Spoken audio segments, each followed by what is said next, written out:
नमस्कार साथियों, कल से राजस्थान की विधानसभा का एक छोटा सा सत्र 5-7 दिन का शुरू होने वाला है। इस सत्र में खास करके हम 3-4 मुद्दे पर बात करेंगे जो मेरी विधानसभा क्षेत्र भादरा से भी जुड़े हुए हैं और स्टेट से भी जुड़े हुए हैं और देश से भी जुड़ा हुआ है। सबसे पहले तो मैं उन तमाम साथियों का स्वागत करूंगा जो अपने अपने सुझाव कमेंट बॉक्स में भेजेंगे और जो समय की परिस्थिति के अनुसार हम चीजें उठा पाएंगे सब उठाने का प्रयास करेंगे। पहले भी हमने बहुत सारी चीजों को उठाया है। सबसे पहले तो लंपी स्किन डिजीज जो कि आज प्रदेश के लिए और देश के लिए बड़ी महामारी का रूप ले चुकी है गायों में, और पशुधन जो किसान की आमदनी के साथ दूसरा बड़ा स्रोत था आमदनी बढ़ाने का खेती के बाद, वो उस पर सबसे बड़ा हमला हुआ है।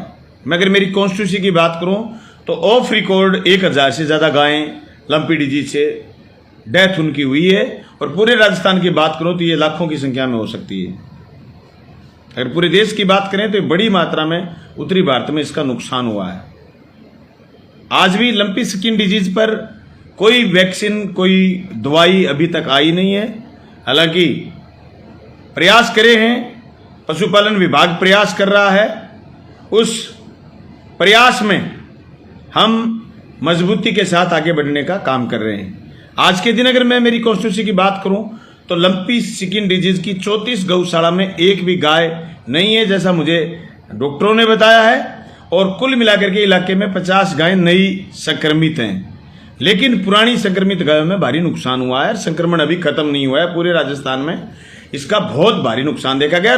बड़ी दुख की बात है कि देश के प्रधानमंत्री एक चीते के साथ खेलते नजर आए हैं और एक चीते को लेकर के बड़ा एंजॉय कर रहे हैं, लेकिन गाय पर उनका कोई मंतव्य कोई वक्तव्य या लंपी स्किन डिजीज पर जिस तरीके से कोरोना में वो बात करते थे उन्होंने अभी बात नहीं करी है। मैं राजस्थान सरकार से मांग करूंगा, राजस्थान की विधानसभा में, कि वो जिस तरीके से फसलें बर्बाद हो जाती हैं, हम मुआवजे की मांग करते हैं। ये हमारी फसल की बात है, ये हमारे पेट की बात है, ये हमारे गाय के धन की बात है। हम जो गायें मरी हैं उनके मुआवजे की बात भी राजस्थान की विधानसभा में करेंगे। उचित मुआवजा किसान को दिया जाए, गोपालकों को दिया जाए। दूसरा सबसे बड़ी बात, फसल बीमा क्लेम। फसल बीमा क्लेम को लेकर के हम चर्चा करेंगे। फसल बीमा क्लेम भादरा में 2020 का कुछ पॉलिसियों का भी बाकी है।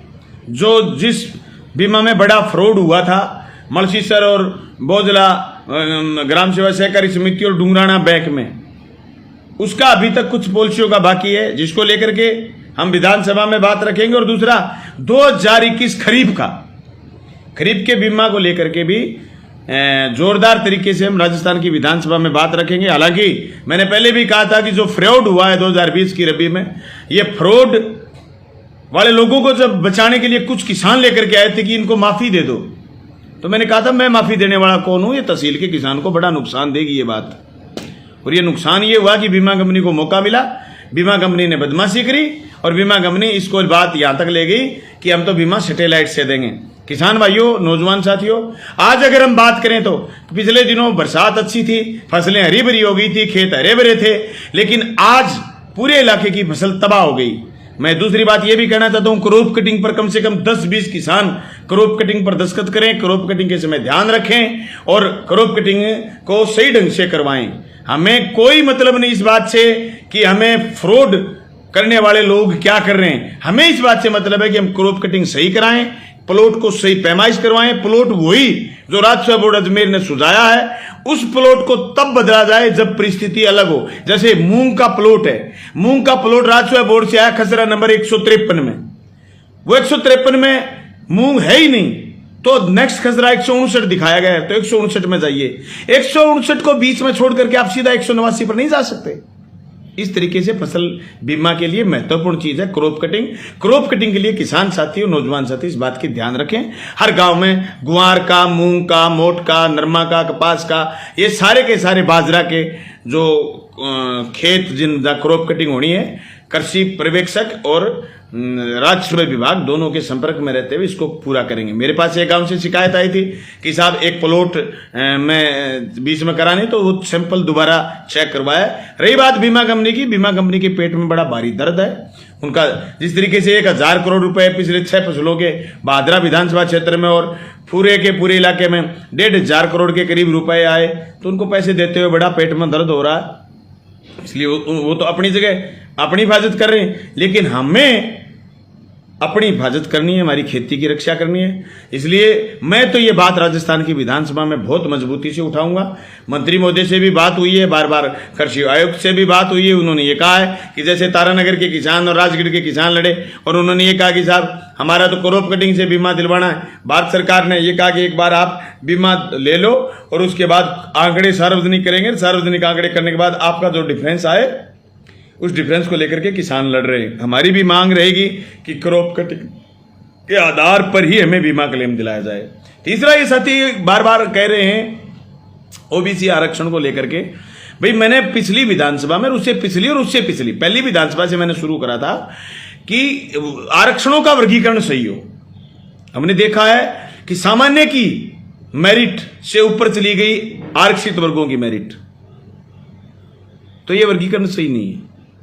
ओबीसी के जो पिछली बार 2018 भर्ती के करीब 587 एलडीसी लगाए थे, और उसके बाद एमबीसी के मिलाकर के मुख्यमंत्री मोदी ने 603 लोगों को नियुक्ति दी थी। उसी समय आरक्षण का वर्गीकरण सही नहीं था। आज भी ओबीसी आरक्षण को लेकर के आवाज उठ रही है, और आवाज उठते उठते लगातार पूरे इलाके में लोग मांग कर रहे हैं कि भाई नेट चलो ना, भी लगातार मांग कर रहे हैं कि ओबीसी के साथ न्याय हो। ये बात भी हम राजस्थान की विधानसभा में करेंगे। मैं उन तमाम साथियों का धन्यवाद करना चाहूंगा, उन तमाम साथियों का धन्यवाद करना चाहूंगा जो साथी मेरे फेसबुक लाइव पर साथ जुड़े। कृषि कनेक्शन को लेकर के, जो बिजली के कृषि कनेक्शन उनको लेकर के भी विधानसभा में बात रखेंगे। ढाणियों में कनेक्शन को लेकर के भी, अभी ढाणियों में कनेक्शन की भी स्कीम है नहीं, उसकी बात को लेकर के भी विधानसभा में उठाएंगे। एक साथी का मैसेज आया कि 3rd ग्रेड के ट्रांसफर को लेकर के, जरूर साथियों 3rd ग्रेड के अध्यापक अध्यापिकाएं भी, बहनें, हमारी बेटियां, भतीजियां, भांजियां सब बाहर बैठी हैं, सब कहती हैं। टीएसपी के साथी भी कह रहे हैं नॉन टीएसपी में समायोजन करो। साथियों आपकी बात बार बार उठाई है, इसको अब फिर उठाएंगे। और दूसरी बात, जो यूटीबी नर्सिंग का ज्वाइनिंग दिलवाने की बात है, सीएचसी की आवाज़ उठाने की बात है, राजस्थान भाषा की मान्यता के मुद्दों को भी उठाने की बात है। जो पिछले विधानसभा में हमने बहुत सारे मुद्दे उठाए हैं, उन मुद्दों को रिपीट, हालांकि ये छोटी विधानसभा है, 5-7 दिन का ही कार्यक्रम आएगा, लेकिन फिर भी जहाँ भी जैसे भी टाइम मिलेगा। बीमा कंपनियां किसानों के साथ धोखा कर रही, ये आज की नहीं कर रही भाई, ये तो 2010-7 से जब फसल बीमा आई तब से ही कर रही हैं। जहाँ जागरूक है लोग, वहाँ तो लड़ा के ले लेते हैं, जो जहाँ लोग सोए रहते हैं वहाँ कुछ नहीं मिलता। नौर को जिला बनाने के बारे में बात करें भाई, इसके संबंध में भी बात राजस्थान की विधानसभा में उठाने का हम प्रयास करेंगे। और दूसरे जो मसले हैं जमीन से जुड़े हुए, एक तो सबसे बड़ी बात यह कि साथियों का मैसेज आया कि खाद्य सुरक्षा के 20 लाख फॉर्म दोबारा भरवा लिए गए, लेकिन खाद्य सुरक्षा में भी लोगों को जोड़ा नहीं है। खाद्य सुरक्षा में भी लोगों को जुड़वाने के लिए बात मैं बड़ी मजबूती के साथ विधानसभा में रखूंगा।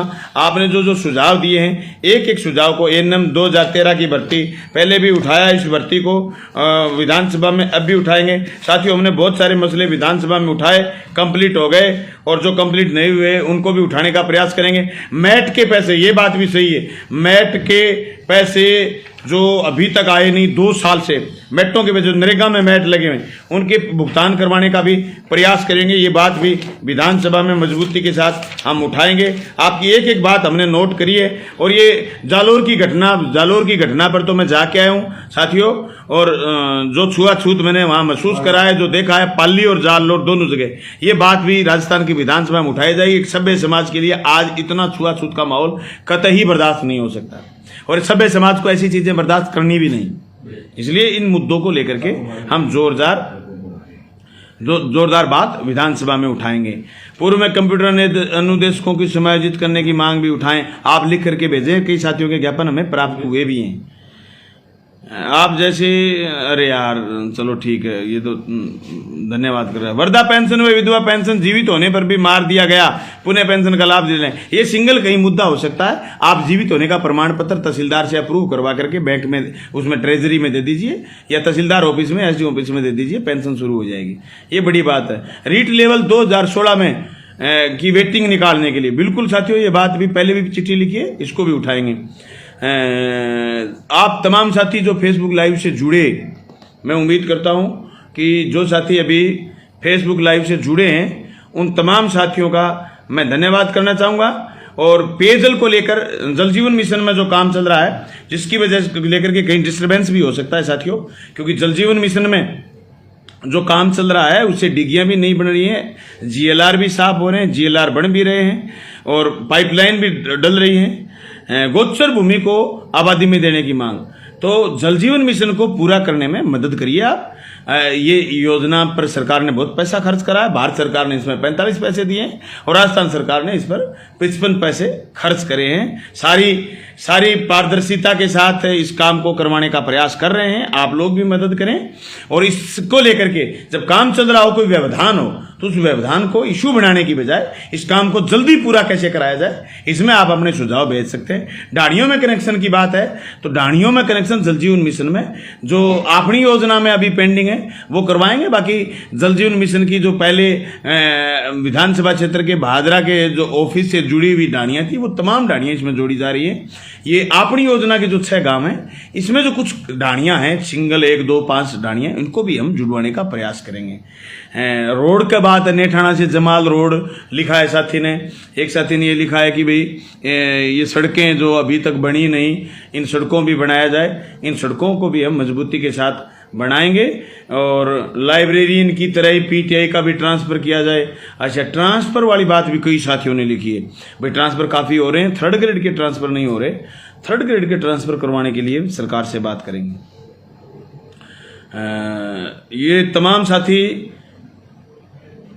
साथी जो जुड़े, इसके लिए धन्यवाद। और आप अपने सुझाव मेरे व्हाट्सएप नंबर 94 149 51 151 पर भेज सकते हैं। इस फेसबुक लाइव पर भी भेज सकते हैं। पानी को लेकर के साथी लिख रहे हैं कि साहब कई गांव में जैसे अभी काम चल रहा है दोस्तों, या काम चलने की वजह से कहीं कोई दिक्कत भी है तो इस दिक्कत को एक बार थोड़ा सा देखते हैं, उसके बाद काम जल्दी से जल्दी। आज मेरी कॉन्स्टिट्यूंसी में 59 SR बननी थी, जो अभी 23 बन के तैयार हो चुकी हैं। कहीं पाइपलाइन का काम चल रहा है। हाँ, बीच में महंगाई की वजह से पाइपलाइन का काम बीच में कमजोर पड़ा, अब वापस उसको स्पीड पकड़ाया है। और इसकी सड़क को लेकर के साथी ने बात रखी है कि भादरा से सादुलपुर सड़क, साथियों ये सड़क स्वीकृत होगी, पीपीपी मोड में स्वीकृत हुई है। ये बैंक में लास्ट में फाइनल, बैंक में फाइनल होने के लिए जाती है, जहाँ से लोन लेना है पीपीपी मोड को, पीपीपी चीफ इंजीनियर को जहां लोन सैंक्शन करवाना है वहां गई हुई है। शायद इसका काम सितंबर लास्ट या अक्टूबर में, इसके टेंडर प्रक्रिया सब कुछ हो चुका है। आपका बहुत बहुत धन्यवाद, शुक्रिया।